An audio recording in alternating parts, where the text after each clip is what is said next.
persecutor of the church. Yes. Did you ever ask yourself why? Why I was persecutor of the church?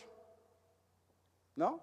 I will tell you. Number one, these people that were following Jesus, we call them the way. They followed Jesus. They were calling him the Messiah. This man who came from Nazareth. In my day, we had a saying, no good could come from Nazareth. And they were saying that this man from Nazareth was the Messiah. And I said to myself, and I said to anyone who would listen, he can't be the Messiah because no good can come from Nazareth. And secondly, he was hung on a tree. He was executed on a tree, a crucifix, like a common criminal. He was killed. I would never believe that the Messiah of my peoples would die on a cross like a common criminal. And lastly, many of these people following Jesus the way, they were talking in the temple, in the synagogues, and they were speaking up. And they were telling people, you don't have to follow the law. We were raised to follow the law. The law, the 613 laws we had, was how we remained in the covenant between God and Abraham. We need to follow the laws. And these people, these followers of Jesus, were telling people, you don't need to follow the law. So I heard of this man, Stephen, and I was speaking out against Stephen when he was speaking in the synagogue. Well, a group of peoples were very angry. And they took Stephen, they dragged him through the streets of Jerusalem, and they stoned him to death. Have you heard of Stephen? Let me tell you, I did not throw even one stone, but I am just as guilty as if I threw every one of the stones. It was my words. It was what I said that motivated them to do this. It was my words. Now, some people think that I did this all on my own. That Paul, I just decided, all right, I don't like this person, I don't like what this person says, so I am going to, on my own, I am going to go and I am going to persecute them. Did you know that I got permission? I went to the temple authorities. I got permission before I did anything I did. I went and got permit. For example, there was a group in Damascus. Have you heard of Damascus?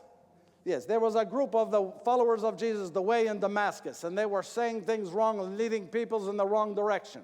And I told the peoples at the temple authorities, and they gave me a letter. Did you know they gave me a letter? A letter that had the names of peoples for me to go into Damascus, bring these peoples back so they could stand trial. I did this with the permission of the temple authorities. So a group of us, we gathered together, we had our letter, and we were setting off to Damascus.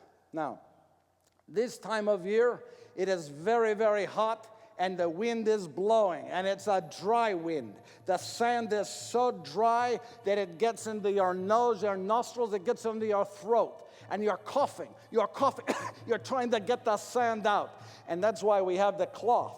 Many times we would wrap the cloth around our face to keep the sand from getting into our mouth and into our throats, and so we would have this cloth, and we would make the journey. Well, this one day, the wind was blowing so hard, the sand was flying everywhere. I could barely see my hand in front of my face. I could barely see my friends I was traveling with. And then all of a sudden, as we're walking down the road on the way to Damascus, there was this thunderous noise and a light. Never in my life had I seen such a light. The light was so bright, the noise was so loud, I fell to the ground. And I'm on the ground and I'm calling to my friends. I said, are you fine? I cannot see you. And I put my hands in front of my face to wipe the sand, and I can't even wipe the sand. It's so thick, and I can't see my hands, and I'm calling to my friends, where are you? I cannot see you. And then I heard a voice. It was a voice from the heavens. It says, Saul. It was calling to me. It was calling out to my name. It said, Saul, Saul, why are you persecuting me?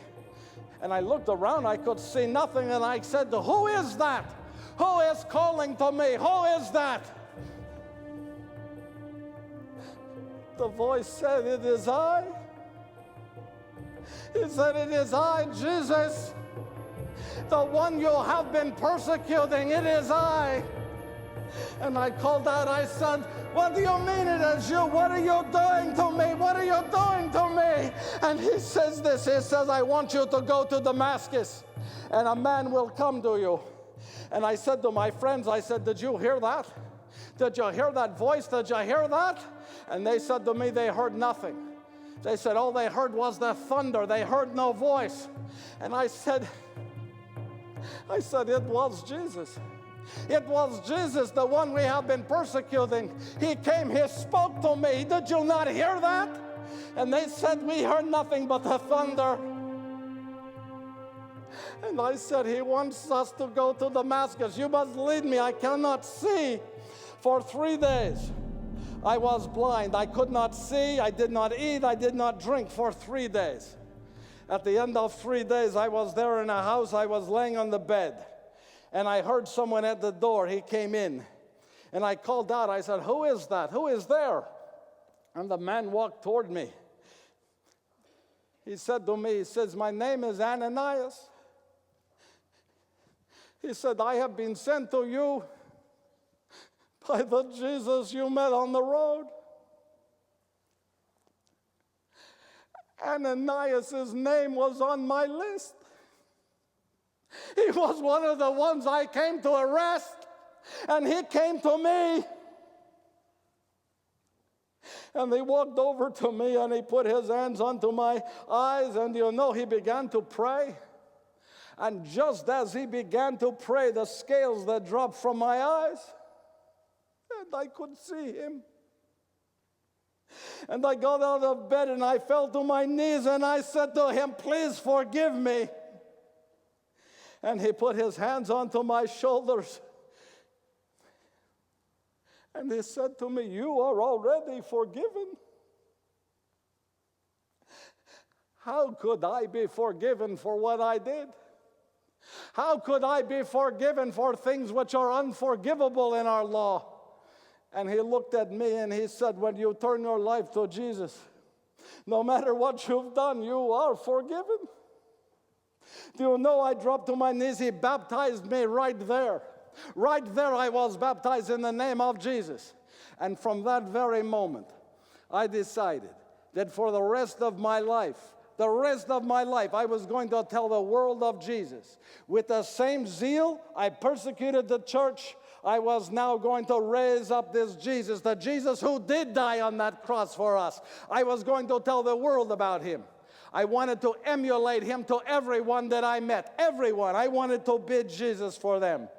So that very next day, I started to preach.